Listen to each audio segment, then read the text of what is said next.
Kapag inaya ka ng partner mo, ng asawa mo na sama ka, dapat tumbling agad. Ibig sabihin, sumama ka agad. Kahit ang totoo, ang gagawin mo lang doon ay manginain, mag-picture-picture, o kaya mag-vlog. Ang importante, sumama ka at sumuporta ka.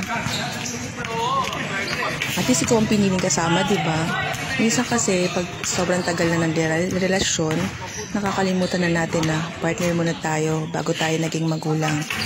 So, nakakalimutan na natin na mag-date, lumabas ng kayo lang ng asawa mo.